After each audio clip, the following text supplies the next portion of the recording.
Hi, I'm Tim Sales. Today we're going to be talking about network marketing success. Who earns millions, who earns zero, but more important, why?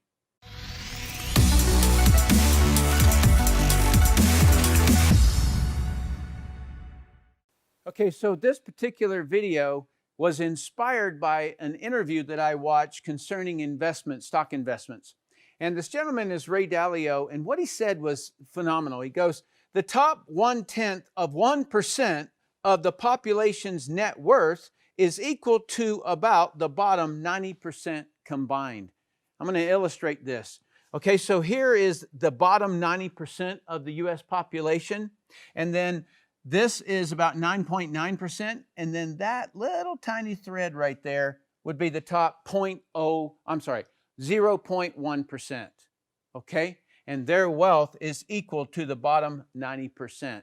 And he calls this the wealth gap. All right? What I really loved is what he said about it. In other words, he was describing what he felt as though was the problem. And he said 22% of the high school population is either disconnected or disengaged. And the reason that spoke to me is because I've been in the industry of network marketing for 30 years. I've taught a network marketing certificate course at the University of Illinois at Chicago, was interviewed by Larry King, consulted a couple of hundred network marketing companies, and have built huge organizations. And so for me, I've been involved and very deep in it, and this nailed it, because it's the same thing that I've seen in the network marketing industry. So what I want to do, if you really, really do want success in network marketing, I didn't glaze over the top of this topic, all right?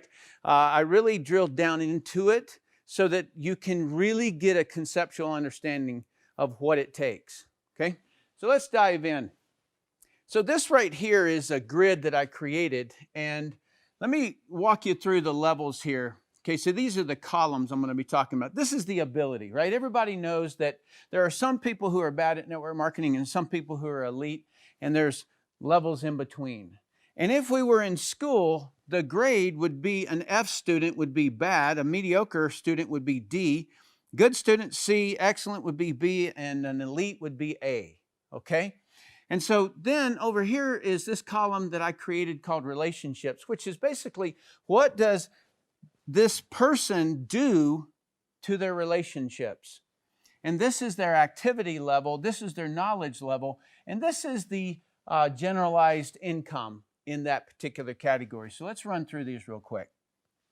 So your bad student is unprofessional with relationships. They damage the relationships. They state falsehoods. In other words, they lie, or they make income claims, or they make product claims. They're likely to spam people either by email or by phone or on social media, things like that. That's where you typically see that behavior. The activity level is very low, sometimes sporadic. Their knowledge level is low, and they don't make any money. They lose money, in fact. And they are the ones that typically end up on like 60 Minutes crying and playing victim because they bought inventory and couldn't sell it and they were stuck with it, and poor pitiful me kind of a thing. Those are the people who are typically in that scenario. Let's go to the second one. Your mediocre, your D student, is mostly unprofessional. They harm relationships. This is damage. This harms them. They cause an awkward strain. That's the person who sits at the Thanksgiving dinner and won't shut up about their program, right? And that conversation that just continues and continues, it creates a strain and an awkwardness, and then the other person doesn't want to be around them anymore. All right, so that's typically what happens in that scenario. The activity level is low, they complain a lot, and they provoke trouble. Okay, so it's this particular group that I've noticed, these people are not connected enough to cause problems. These people are connected enough, and so they're the ones that are always going to be pointing to problems, right? So the elite people solve problems, and the D student is the person who's always pointing out problems. They're the ones that are going to point out a typo, right, on a website or something like that. Knowledge level is low. They lack certainty. Okay, this one is a big one for me because they don't know the difference between a pyramid scheme and network marketing, And so they themselves are not even certain about it. They're not certain about their company. They're not certain about the products. They're not certain about a comp plan. So that's what they, in essence, emanate to other people. They can make, and I was generous, they can make up to about $10,000. The next level here, your C student, is going to be frequently professional, good activity level, good knowledge, and they'll make up to about $75,000 a year. Your excellents are mostly professional, high level of activity, high level of knowledge, and make up to about $250,000. And then the difference here of the elite is they're always professional, very high activity level, very high knowledge level, and they make millions. I'd love to know what your experience is. If you can just drop a comment down below and tell me what you think about this. Have you seen the same thing that I've seen? Or maybe if you've seen something different, please put it in the comments down below. All right, so this is great and everything, just to kind of look at it and say, huh, that's interesting. But what I did is that just like what Ray Dalio did, what he did is that he was trying to come up with why. And I have a correlation that I'm going to drop on this side of the screen here, that over the 30 years, I've been able to accumulate this interesting correlation. Let me show this to you. I named it training interest, and it's because I'm typically the trainer in the scenario, right? But you can view it from that you're the trainee as well. So what I'm always looking for is, how interested is the person in training, right? So if they reject training, then they can't get better. But if they absorb training, if they take it and they really study it, then the outcome is quite different. And so on your bad student here, they have no interest. They don't train. Okay, you send them training, they don't do it. You ask them to come to an event, they don't come. The mediocre, they have a low training interest and they complain about training. Remember, these are the ones that provoke trouble. Well, they complain about training. Oh, well, that trainer, that speaker wasn't any good, or that, it was too long, or it was too hot in the room, or whatever it is. They're constantly distracted. They're the people who are on their phone during the training, or they're not even in the room. They're in the, like outside at the tables out there, and they're just hobnobbing with everybody and, shooting selfies and things like that. So if you send a contact something, they'll say, well, I watched some of it. Okay, they won't watch all of it. They don't have the time to do training. And then in that case, the upline must bypass that person if they want to try to salvage the team underneath the person, if they do bring someone in. Okay, so the good person, they have good interest, but it's one-way training. And what I mean by that, they don't relay the information to their team. They just receive it. And they won't rehearse. Okay, so that's a fundamental thing that I've seen that keeps a person under that 100K, is because they don't rehearse, they don't refine, they don't take that content and then say, okay, so I heard it, but now let me see if I can write down this and then get on the whiteboard and sketch it, right? So that's what a person does when they rehearse. And then the excellent people who make $250,000, they're going to rehearse it until they get it right, okay? And which is very good, and it's the reason they make great income. The people who make millions, they're extremely highly interested in training, right? They're obsessed with it. And they rehearse it until they can't do it wrong. And so they're going to sit up there and keep on doing it and keep on doing it, rehearsing it until they've got it cold. They know it. There is no doubt in their mind. And that's the person who comes across with that certainty. All right?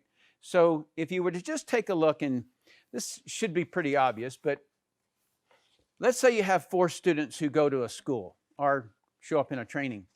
One person comes there and they're there, and that's all. They're there.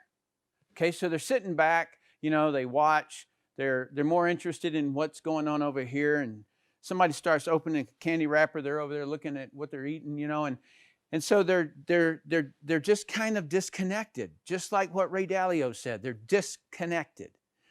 Then you've got your second student, and that person is engaged. They're there. they're watching, but they don't do anything with it.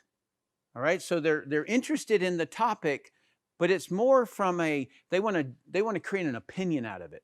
You know, well, I got an opinion about it, right? And then that next student is the person who takes notes. They, they like think of it in terms of like how they can apply it. And then that other student, that last student, and that's going to be the person who's going to make millions. That's the person who doesn't stop at that training. They're going to take their notes back and they're going to break it down. And then they're going to implement it into their own business. They're going to work with it and, like stretch it this way and stretch it that way and try this and try that. And then look at their outcome and kind of debrief on what they need to do better. And then they keep on with iterations of that until they nail it. Okay, so that's the fundamental about what happens to high school students that go on to be billionaires or millionaires, and the other ones are the ones that Ray Dalio was talking about, right? The 22 that are disconnected or disengaged. And so it's not any different in network marketing. And so what I want to do is walk you through something here, because it's very important to me that you really get your hands around the discovery of all of this, all right? Like, how did this come to be in my world? Well, first of all, I want to talk about this concept called the why. Now, most people, when you talk to them, they'll say that the number one most important thing is your why. And I've heard it said, if your why doesn't make you cry, it's not going to motivate you, or something like that. And that versus training interest, which is what I just talked about. Well, my background before was I was in the U.S. Navy Spec Ops in the dive team, and I've seen people drown. Okay, so was it lack of why? I don't know if you've ever held your breath longer than you thought you should. But there's a communication from the inside your body that says, you will find air, right? And but sometimes it's not enough. Why not? Because training.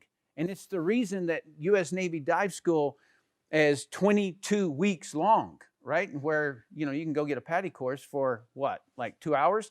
And that's the difference, is the depth of the training. And so that's the reason that for me, it's not why. Why is involved, no question about it, because you got to have a why in order to even be interested in training. But you have to get the training, all right? In high school, I was literally, all right, this isn't generalizing, I was literally the dumbest student in the class, all right? And I knew that because the teacher reminded me of that every test I ever took. I remember this one time where I had a grade of 60. You had to have 69. No, 69 was fail and 70 was a pass, and I had a 24, okay? That gives you some kind of an idea there. I was a disconnected student, no question. All right, so right out of high school, I went into the U.S. Navy. I went into boot camp, and they kind of recruited us in. The Special Operations Group were recruiting from the pool of people who were in boot camp. And so we had to march into this hangar, and we watched this film, and man, were they beating these guys up, all right? And they talked about it. And Spec Ops is made up of Navy SEALs, explosive ordnance disposal, and Navy divers, deep sea divers. And I remember sitting there and just the boldness and the look in their eye, like they had such certainty, they controlled their world and there wasn't any question about it, right? And I wanted that. Okay, so that lets you know that yes, why did matter, no question. But for me to want that, man, it was so out of my league, right? Like that was, there's no way. And that's the same way that a lot of people feel in network marketing. The first person that I watched on a stage, he was making $80,000 a month. And I thought, man, that is so out of my league, right? So I went into Spec Ops. Took me 4 years to get there, continually requesting for it. I finally got it, all right? Knowing that I didn't know, like I knew that I was going to be the dumbest student in this class also, ended up being my greatest asset. All right? Let me tell you why. Because I knew that I had to work harder, so I woke up early. I rehearsed the the knots that we had to tie underwater. I would, like I remember, continually moving the regulator over the manifold so that I always got that right, because it has to seat up against an O-ring. All right. Now I know I'm giving you specifics, but what I'm doing is that I'm getting you back into my life at that time where I wasn't satisfied with just showing up to the class. I wanted to rehearse it so that I wasn't dumb on the subject, right? So that's the reason that I would wake up early and do whatever it did just to go over it a few more times before class, all right? And so, so I worked harder, and that ended up being my advantage. In that community, and now I'm really starting to push in on what network marketing is all about here. In that community, training was the culture and still is. And what do I mean by training was the culture, right?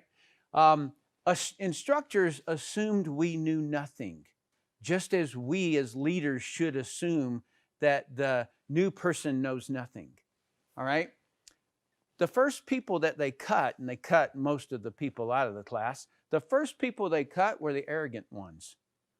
Well, now you would think that it had to do with something else. No, they were just the arrogant ones.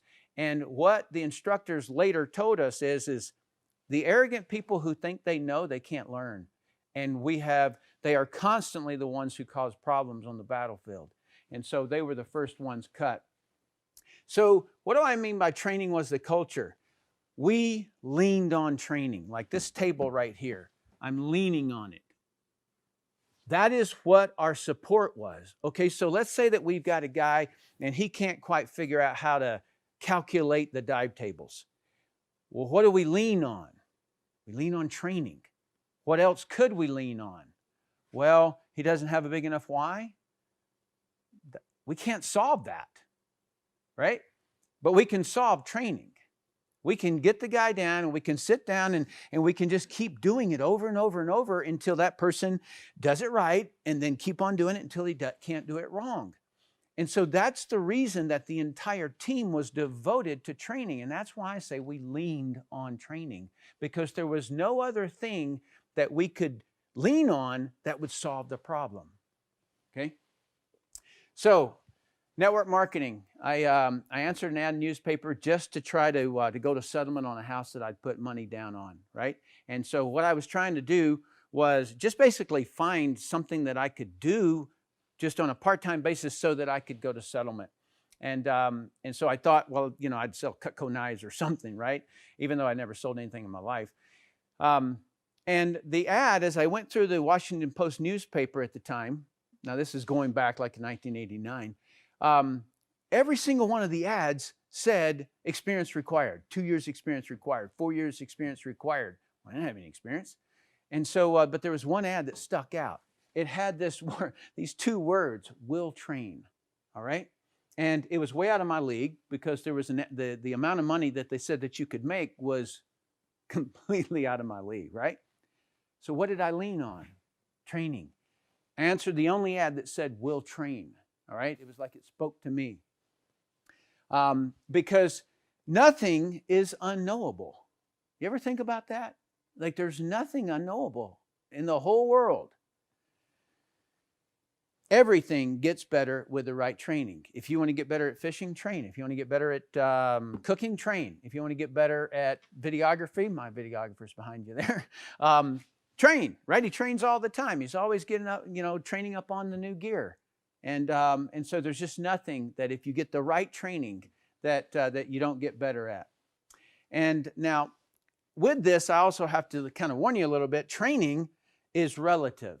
Okay, so like I spoke of earlier, scuba, you can get a scuba certificate in a couple of hours in Bermuda. I did it, right? And versus 20 weeks to be a Navy diver. Well, what's the difference?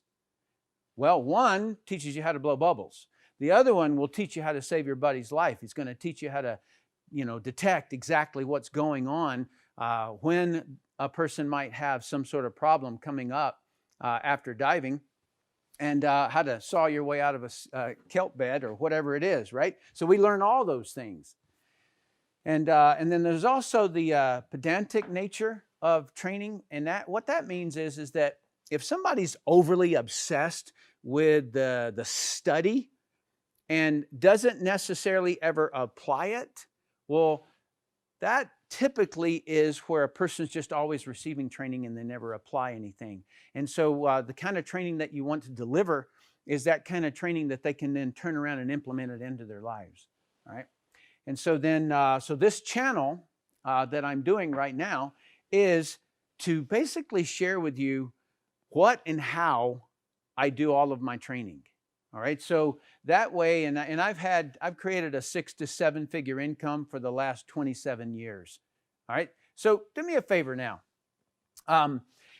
This whole thing was a concept so that you could really grasp the deep understanding of why training interest is the only thing that you really in network marketing can lean on. That is what the culture should be around, because I don't know anybody who shows up and who's brand new in network marketing and can do it without some training. All right, in fact, some really good training. And so I was fortunate. Somebody kind of scooped down and helped me, and then I climbed and climbed and climbed to every person that I could find who had really, really good training. And then I implemented some of the same techniques that I got from the military. So what my plan with this training is that I'm going to go through, these are like series that I'm going to be doing. And this by no means is all of them. It's just what I wanted to just share with you, what I'm going to be covering. So the first one is kind of stop the noise. This is the stuff that, number one, can hold back a distributor if they're uncertain about any of these things, like a pyramid scheme, Ponzi scheme, whether or not it's legal, is it ethical, is it professional, things like that, right? So that's just stop the noise. It's kind of what we do day to day with prospects. And so, so that's number one. Number two is to understand network marketing. I did a training one time with a group of leaders in a company, and it was very interesting to me. They really didn't know what network marketing itself was. They only knew what their company was, and so they had no idea what network marketing actually was. And so, and if you don't know what network marketing is, you can't differentiate it from a pyramid scheme or a Ponzi scheme or an illegal network marketing company or a legal one, right? So, so that's understanding network marketing. And then I'll get into then after that part, because these are the day-to-day actions.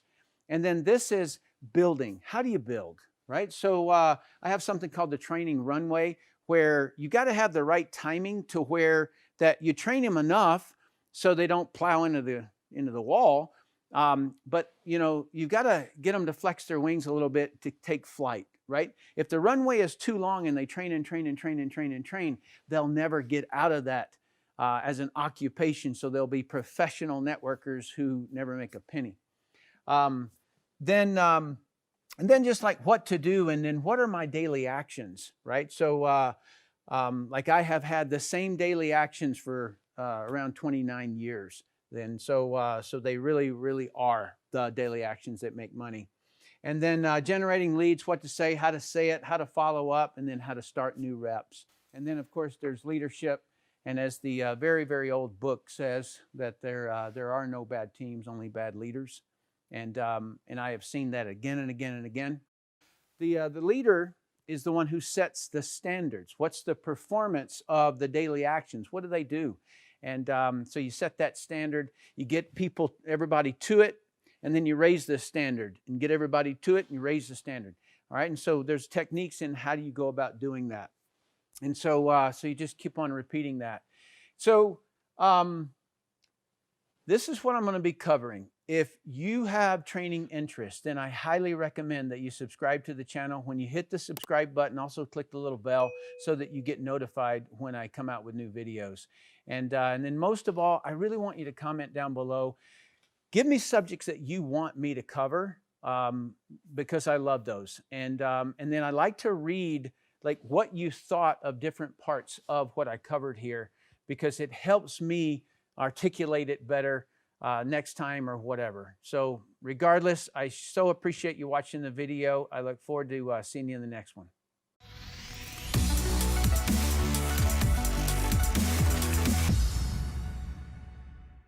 Hey, did you like this video?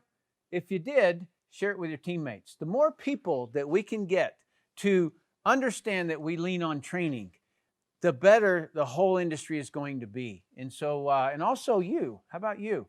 What's your training interest? Please comment down below and let me know.